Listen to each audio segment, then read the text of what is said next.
Welcome to को curricular master YouTube channel. आप सभी का स्वागत है आपके अपने यूट्यूब चैनल को करिकुलर मास्टर में। आज के वीडियो के माध्यम से हम चर्चा करेंगे संचार कौशल और व्यक्तित्व विकास के बारे में, यानी communication skill and personality development के मोस्ट इंपॉर्टेंट ऑब्जेक्टिव टाइप के प्रश्नों के बारे में। को curricular course BA BSc BCom BBA BCA BSc AG BSc home science के 6 सेमेस्टर में को करिकुलर कोर्स के रूप में शामिल है।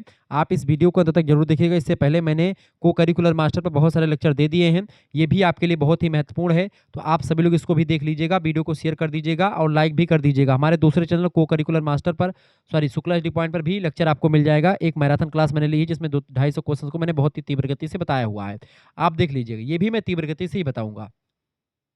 चलिए, मैंने कहा था कि ये वाला पार्ट जो है पार्ट 1 इससे पहले आपका हो चुका है 50 क्वेश्चंस का। पार्ट 2 के बारे में चर्चा करेंगे। संप्रेषण कौशल और व्यक्तित्व विकास से बनने वाले मोस्ट इंपोर्टेंट क्वेश्चन है, आप देख सकते हैं 2026 का ही क्वेश्चन पेपर है। इसको मैं आपको समक्ष दिखाने का प्रयास करता हूँ कौन कौन से क्वेश्चन इस बार पूछे गए हैं और पूछे जा सकते हैं आपकी बार। ठीक है, विभिन्न विश्वविद्यालय में सभी के लिए बहुत महत्वपूर्ण है, बात ध्यान रखेंगे। व्यक्तित्व का अर्थ क्या है दोस्तों? व्यक्तित्व का मतलब होता है व्यक्ति का समग्र व्यवहार, इसी को व्यक्तित्व कहते हैं। ऑप्शन नंबर इसका बी करेक्ट आंसर हो जाएगा। प्रसिद्ध मनोवैज्ञानिक अल्पोर्ट के अनुसार व्यक्तित्व व्यक्ति के भीतर उन मनोशारीरिक तंत्रों का गतिशील संगठन है जो वातावरण के साथ उसका अनूठा समायोजन निर्धारित करता है।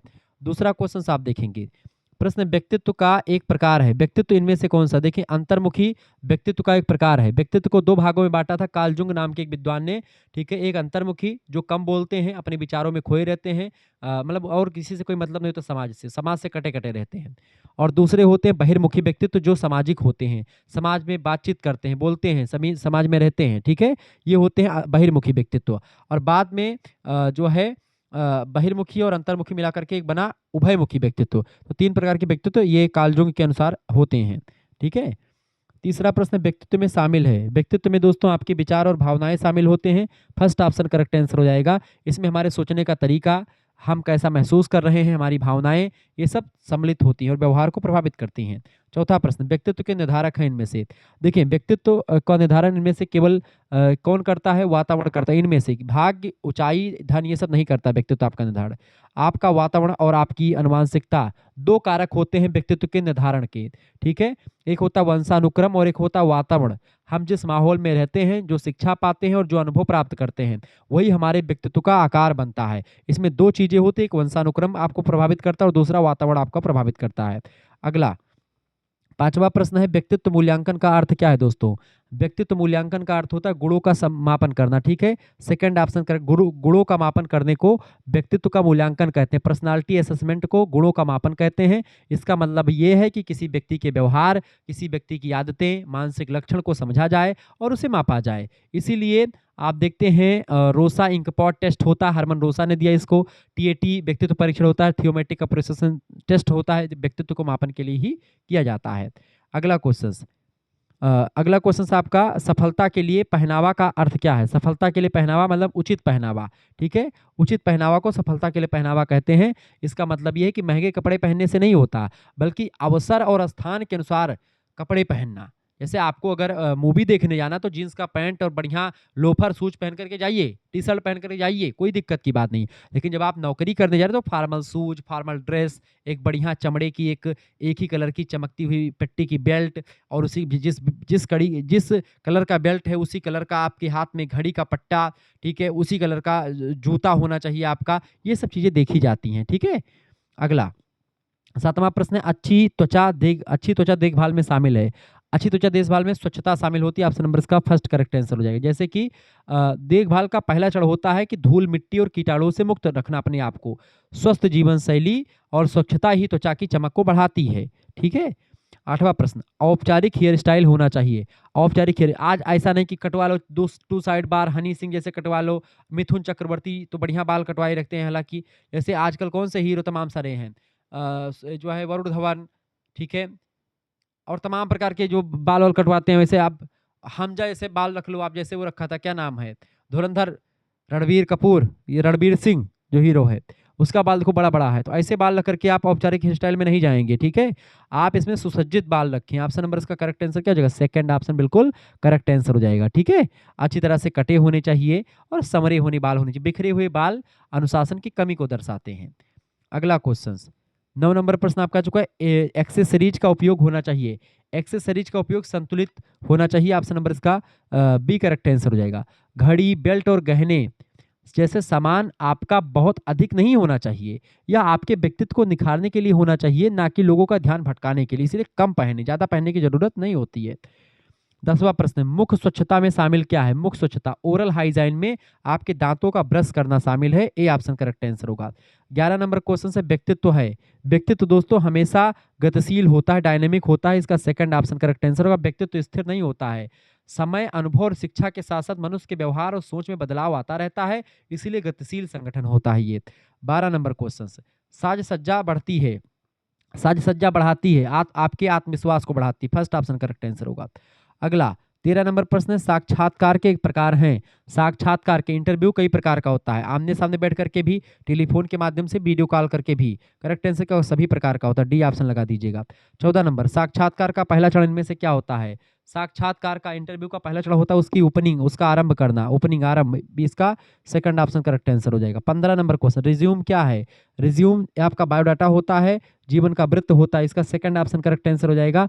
रिज्यूम एक औपचारिक दस्तावेज है जिसमें व्यक्ति की शिक्षा, उसका कार्य अनुभव और उसका कौशल और उपलब्धि शामिल होती है। इसे अक्सर सीबी यानी करिकुलम बीटी भी कहा जाता है। सीबी का फुल फॉर्म क्या होता है? करिकुलम बीटी होता है दोस्तों, ये बात ध्यान रखेंगे। लिंक्डइन का उपयोग करती है। लिंक्डइन क्या है? एक पेशेवर नेटवर्किंग साइट है जिसके माध्यम से आप नौकरी खोजते हैं। सेकंड ऑप्शन इसका करेक्ट आंसर हो जाएगा। ठीक है, एक सोशल मीडिया प्लेटफॉर्म है, लेकिन यह फेसबुक की तरह मनोरंजन के लिए नहीं बल्कि नौकरी खोजने के लिए, अपना करियर बनाने के लिए और पेशेवरों से जुड़ने के लिए एक लिंक्डइन प्रोफाइल होती है। अगला क्वेश्चन 17 नंबर प्रश्न है, साक्षात्कार की तैयारी में शामिल है। साक्षात्कार की तैयारी में दोस्तों अभ्यास शामिल होता है। ऑप्शन नंबर इसका A correct answer, practice. Practice makes perfect man, ये बात ध्यान रखेंगे। अगला प्रश्न आपका आ चुका है 18 नंबर, समूह चर्चा का मतलब क्या होता है? समूह में चर्चा करना, talking in group, group discussion को समूह चर्चा कहते हैं। शॉर्ट फॉर्म में इसको जीडी कहा जाता है। ठीक है। अगला 19 नंबर पर, जीडी में आवश्यक कौशल इनमें से कौन सा? जीडी में आवश्यक कौशल है सुनना। ऑप्शन नंबर इसका एक करेक्ट आंसर होगा, लिसनिंग। एक अच्छी चर्चा के लिए दूसरों को ध्यान से सुनना बहुत जरूरी होता है दोस्तों, ये बात आप ध्यान रखेंगे। ठीक है, आगे देखते हैं। 20 नंबर क्वेश्चन से, मॉक इंटरव्यू मदद करता है किसमें? बताएंगे सभी लोग। मॉक इंटरव्यू जो होता है अभ्यास में, प्रैक्टिस में इंटरव्यू की मदद करता है। ऑप्शन नंबर इसका फर्स्ट करेक्ट आंसर हो जाएगा। मॉक इंटरव्यू असली साक्षात्कार के पहले लिया जाता है। इंटरव्यू का एक डमी इंटरव्यू होता है जो आपके डर को दूर करता है और आपको सुधार करने का एक मौका देता है, जैसे विकास दिव्य कीर्ति करवाते हैं। ठीक है, उससे पहले जब बच्चा जो है मॉक इंटरव्यू की तैयारी करवाते नहीं विकास दिव्य कीर्ति, आप उनके चैनल पे देखेंगे तो मिल जाएगा। विकास दिव्य कीर्ति सर बहुत फेमस पर्सनालिटी हैं। ठीक है, अगला 21 नंबर प्रश्न आपका आ चुका है दोस्तों, अच्छा रिज्यूम होना चाहिए। अच्छा रिज्यूम हमेशा स्पष्ट होना चाहिए। ठीक है, ए ऑप्शन करेक्ट आंसर हो जाएगा। क्लियर। अगला क्वेश्चन आप देखें 22 नंबर प्रश्न, समूह चर्चा में आपको कैसा होना चाहिए? समूह चर्चा में दोस्तों आपको हमेशा दूसरों का सम्मान करना चाहिए। ऑप्शन नंबर इसका फर्स्ट करेक्ट आंसर हो जाएगा, हमेशा सम्मान करना चाहिए। 23 नंबर प्रश्न, साक्षात्कार के अंत में शामिल है, बताएंगे। 23 नंबर, साक्षात्कार के अंत में क्या शामिल है दोस्तों? साक्षात्कार के अंत में धन्यवाद देना शामिल है। ठीक है, ऑप्शन नंबर इसका करेक्ट आंसर हो जाएगा, ए ऑप्शन इसका बिल्कुल राइट आंसर हो जाएगा। अगला क्वेश्चन आपका आ चुका है 24 नंबर प्रश्न है, जीडी की सामान्य गलती यानी ग्रुप डिस्कशन की सामान्य गलती इनमें से क्या होती है? बीच में अगर ग्रुप डिस्कशन रुक गया तो ये सामान्य गलती मानी जाती है। ऑप्शन नंबर इसका ए करेक्ट आंसर हो जाएगा। ठीक है, जब कोई दूसरा व्यक्ति बोल रहा हो तो उसे बीच में काटना या एक नकारात्मक व्यवहार माना जाता है, उसकी बात पूरी हो जाए फिर आप अपनी बात को कहें। ठीक है, ये चीज इसमें देखना होता है, सबसे इंपॉर्टेंट यही होता है। आगे देखेंगे 25 नंबर क्वेश्चन आपका आ चुका है दोस्तों। प्रश्न है, साक्षात्कार में नेत्र संपर्क, आई कांटेक्ट क्या दर्शाता है? अगर आप साक्षात्कार में, इंटरव्यू में आप आंख से आंख मिला करके बात करें, इसका मतलब ये आपका जो है आपका आत्मविश्वास बड़े लेवल का है, आप ठीक ठाक तरीके से पढ़ करके आए हैं, जानकारी लेकर के आए हैं। तो आई कांटेक्ट बहुत जरूरी होता है किसी भी जो है संचार के दौरान। 26 नंबर प्रश्न, शारीरिक भाषा है इनमें से, शारीरिक भाषा इनमें से कौन सी दोस्तों? बॉडी लैंग्वेज, अमौखिक होती बॉडी लैंग्वेज। ऑप्शन नंबर इसका बी करेक्ट आंसर होगा, नॉन वर्बल। 27 नंबर प्रश्न, मानव व्यवहार है इनमें से, ह्यूमन बिहेवियर इज। 27 नंबर, मानव व्यवहार इनमें से क्या होता है? क्रियाएं, विचार और भावनाएं, ये सब मानव व्यवहार के अंतर्गत आती हैं। उपरोक्त तो सभी इसका करेक्ट आंसर हो जाएगा।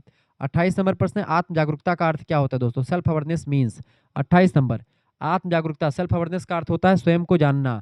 ऑप्शन नंबर इसका फर्स्ट करेक्ट आंसर हो जाएगा। अगला क्वेश्चन 29 नंबर प्रश्न है आपका आ चुका, प्रोक्सेमिक्स संबंधित है। प्रोक्सेमिक्स दूरी से जब बातचीत आप कर रहे हैं, स्टेनली सॉरी क्या नाम है उनका, एडवर्ड टी हॉल, उनके द्वारा विकसित किया गया सिद्धांत है। संचार के दौरान दो व्यक्तियों के बीच जब बातचीत होती है तो शरीर कितनी दूरी पर खड़े होकर के बातचीत करेंगे? जैसे व्यक्तिगत स्थान, सार्वजनिक स्थान पर होता है, ये कैसे कोई व्यक्ति बात करता है तो बातचीत के दौरान दूरी से संबंधित रखता है, प्रॉक्सिमिक्स। ऑप्शन नंबर इसका फर्स्ट करेक्ट आंसर हो जाएगा। हाइपेटिक्स संबंधित है दोस्तों, हाइपेटिक्स। हाइपेटिक्स जो होता है ये स्पर्श से, जब बातचीत करने के दौरान आप बातचीत करते हैं, हाथ मिलाते हैं, पीठ थपथपाते हैं, तो ये एक प्रकार से स्पर्श संबंधित होता है बातचीत के दौरान, यानी कि संचार में हाइपेटिक्स जो होता है स्पर्श को दिखाता है। ऑप्शन नंबर इसका फर्स्ट करेक्ट आंसर होगा। ओक्यूलोसिक्स क्या होता है? ओक्यूलोसिक्स जो होता है दोस्तों, ये यह उस संचार के हिस्से को दर्शाता है जिसमें आंखों से आंखें मिलती हैं, ठीक है, बल्कि झपकने के संकेतों का उपयोग भी किया जाता है। तो आंखों के माध्यम से बातचीत करना, नैनन ही सौ बात, ठीक है, भरे भुवन में करत है नैनन ही सौ बात, कहत नरत रीझत खिजत मिलत खिलत लजियात, और भरे भुवन में करत हैं नैनन ही सौ बात, बिहारी लाल का दोहा है, वो ओक्यूलोसिक्स का अच्छा उदाहरण है। अगला क्वेश्चन आपका, para language includes. Para language में क्या शामिल है दोस्तों? पैरा लैंग्वेज में आप देखते हैं स्वर शामिल है, नहीं टोन, आवाज का क्या होता है। पैरा लैंग्वेज हम क्या कहते हैं इसके बजाय हम कैसे कहते हैं किसी बात को, हमारा आवाज का उतार चढ़ाव कैसा है, हमारी आवाज की गति कितनी है, बोलने का लहजा यानी टोन कैसा, ये सब देखा जाता है। अगला 33 नंबर प्रश्न आपका आ चुका, काइनेटिक्स का अर्थ क्या होता है? काइनेटिक्स, काइनेसिक्स, काइनेसिक्स, काइनेसिक्स का मतलब दोस्तों होता है शरीर की गति, यानी बॉडी मूवमेंट आपका क्या कर रहा है, शरीर की गतियां बॉडी मूवमेंट को दर्शाता है। जैसे शरीर के अंगों की हलचल, जैसे हाथों के इशारे, सिर का हिलना, ये सब काइनेसिक्स के अंतर्गत आता है, ठीक है, ये बात आप ध्यान रखेंगे। रे वर्ड विस्टल नाम की विद्वान है, ये इसके जनक माने जाते हैं, ठीक है, काइनेसिक्स के। अगला क्रोनेमेटिस, क्रोनेमेटिस, क्रोनेमेटिस क्या होता है बताएंगे? क्रोनेमिक्स, क्रोमेटिक्स है ये यहाँ पर, ठीक है, क्रोमेटिक्स है, क्रोनेमिक्स, क्रोनेमिक्स, यहाँ पर क्रोमेटिक्स लिखा है, यहाँ पर क्रोनेमिक्स लिखा है, तो क्रोनेमिक्स ही कहेंगे। क्रोनेमिक्स जो है दोस्तों समय से संबंधित जो है से होता है, टाइम से। संचार में समय के उपयोग के अध्ययन को क्रोनेमिक्स कहते हैं। जैसे मीटिंग के लिए समय पर पहुंचना, अनुशासन और सम्मान को दर्शाना, ये सब क्रोनेमिक्स के अंतर्गत आता है। अगला क्वेश्चन आपका जो क्रोमेटिक्स क्या है? क्रोमेटिक्स ये है आपका, क्रोमेटिक्स जो होता है दोस्तों रंग के अध्ययन से संबंधित है, यानी कि जब संचार में रंग का अध्ययन होता है, जैसे कि आप देखते हैं लाल रंग खतरे को दर्शाता है या प्रेम को दर्शाता है, सफेद रंग शांति का प्रतीक है, ठीक है, तो रंगों के माध्यम से संचार को क्रोमेटिक्स कहा जाता है। अगला क्वेश्चन 36 नंबर प्रश्न है, सांस्कृतिक भिन्नताएं प्रभावित करती हैं। सांस्कृतिक भिन्नताएं जो है दोस्तों शारीरिक भाषा से प्रभावित करती हैं, ये ऑप्शन करेक्ट आंसर हो जाएगा। अगला क्वेश्चन 37 नंबर प्रश्न है, वर्चुअल मीटिंग में आवश्यक है। वर्चुअल मीटिंग में क्या आवश्यक है दोस्तों? वर्चुअल मीटिंग में शिष्टाचार आवश्यक है। ऑप्शन नंबर इसका फर्स्ट ऑप्शन करेक्ट आंसर हो जाएगा। वर्चुअल मीटिंग में क्या आवश्यक है? शिष्टाचार। वर्चुअल मीटिंग जैसे जूम के माध्यम से, गूगल मीट के माध्यम से आप जब देखते बातचीत करते तो उसी को बोलते हैं virtual meeting, online meeting. Social media शिष्टाचार का क्या अर्थ है? सोशल मीडिया शिष्टाचार का मतलब होता है ऑनलाइन सही व्यवहार करना, ठीक है, proper behaviour online. Option number इसका करेक्ट आंसर क्या हो जाएगा? फर्स्ट ऑप्शन इसका करेक्ट आंसर हो जाएगा। 39 नंबर क्वेश्चन आपकी स्क्रीन पर आ चुका, फटाफट से आप देखने का प्रयास करेंगे। वीडियो को लाइक कर दीजिएगा, चैनल पर नए हैं तो सब्सक्राइब कर दीजिएगा। संचार है, संचार क्या है दोस्तों? संचार यानी कम्युनिकेशन, विचारों का आदान प्रदान होता है संचार। ऑप्शन नंबर इसका फर्स्ट का ऑप्शन करेक्ट आंसर हो जाएगा। 40 नंबर, संचार के प्रकार इनमें से क्या? Types of communication. 40 नंबर, संचार का प्रकार, संचार का प्रकार इनमें से संचार मौखिक और अमौखिक दोनों प्रकार का होता है, इसका थर्ड ऑप्शन करेक्ट आंसर हो जाएगा। अगला क्वेश्चन 41 नंबर, 7CS में शामिल है। 7CS में आपका अस्पष्टता शामिल है, option number first correct answer हो जाएगा। 42 नंबर क्वेश्चन, संचार में बाधा है, बताएंगे? संचार में बाधा इनमें से शोर जो है संचार में बाधा उत्पन्न करती है, फर्स्ट ऑप्शन करेक्ट आंसर हो जाएगा। पिच का अर्थ क्या होता है दोस्तों? पिच, 43 नंबर, पिच का अर्थ होता है आवाज का स्तर, फर्स्ट ऑप्शन इसका करेक्ट आंसर हो जाएगा। अगला क्वेश्चन 44 नंबर, टोन दर्शाता है क्या? टोन दर्शाता है दोस्तों भावनाओं को, ऑप्शन नंबर इसका फर्स्ट ऑप्शन करेक्ट आंसर हो जाएगा। 45 नंबर, असर्टिव संचार है। असर्टिव संचार इनमें से होता है दोस्तों संतुलित, ठीक है, ऑप्शन नंबर इसका ए करेक्ट आंसर होगा, बैलेंस्ड। 46 नंबर, सुनने का कौशल है आवश्यक, सुनने, listening skill requires, A option ध्यान, ए ऑप्शन करेक्ट आंसर। सारे प्रश्न आपके बिल्कुल बहुत ही सरल पूछे गए थे, कोई इसमें कठिन प्रश्न नहीं था, अब की बार का ही पेपर है ये। स्मॉल टॉक, औपचारिक बातचीत, अनौपचारिक बातचीत को स्मॉल टॉक कहते हैं दोस्तों, ठीक है। इनफॉर्मल बात, जैसे आप किसी अनजान व्यक्ति से या अपने सहपाठी से मिलते हैं, हल्की फुल्की बातचीत, जैसे मौसम क्या है, हालचाल पूछ लिया, बस इसी को स्मॉल टॉक कहते हैं, ए ऑप्शन। 48 नंबर क्वेश्चन आप देखें दोस्तों, प्रश्न ईमेल लिखना होना चाहिए, email writing should be, email लेखन होना चाहिए कैसा? ईमेल लेखन जो है औपचारिक होना चाहिए, फॉर्मल होना चाहिए। पेशेवर दुनिया में ईमेल को एक आधिकारिक दस्तावेज माना जाता है, इसलिए इसकी भाषा हमेशा औपचारिक और संक्षिप्त होनी चाहिए। ऑप्शन नंबर इसका ए करेक्ट आंसर हो जाएगा। अगला क्वेश्चन 39 नंबर प्रश्न, 49 नंबर प्रश्न है, शब्दावली यानी वोकेबुलरी का अर्थ क्या होता है, बताएंगे? 49 नंबर का करेक्ट आंसर क्या हो जाएगा? शब्द, ठीक है। अगला क्वेश्चन आप देखेंगे दोस्तों, 50 नंबर प्रश्न आपके स्क्रीन पर आ चुका है, फटाफट से आप देखेंगे। प्रश्न है, संचार में विलोम मदद करता है, बताएंगे। संचार में विराम मदद करता है समझने में। संचार में अगर विराम करते, कम्युनिकेशन करते तो उसमें अंडरस्टैंडिंग अच्छी होती है। बोलने के दौरान लिया गया छोटा सा विराम सुनने वाले को जानकारी को प्रोसेस करने और समझने में मदद समय देता है। इससे संदेश अधिक प्रभावशाली बनता है और लोग अच्छी तरीके से चीज़ों को समझ पाते हैं। ये बात ध्यान रखेंगे। तो इस तरीके से आपका हो गया, आंसर की भी नीचे दी गई है। ठीक है, तो ये मैंने आपको करवा दिया है। इससे पहले भी आप लोगों ने देखा होगा, इससे पहले वाला लेक्चर मैंने पढ़ा दिया है, उसमें भी ये सारे क्वेश्चन में मैंने पढ़ा दिए थे। धन्यवाद, मिलते हैं फिर नेक्स्ट वीडियो में। तब तक के लिए जय हिंद जय भारत। आप सभी का बहुत बहुत धन्यवाद। हमारे से जुड़ने के लिए इसी प्रकार से अपना प्यार दुलार हमेशा बना रखें। बहुत बहुत धन्यवाद।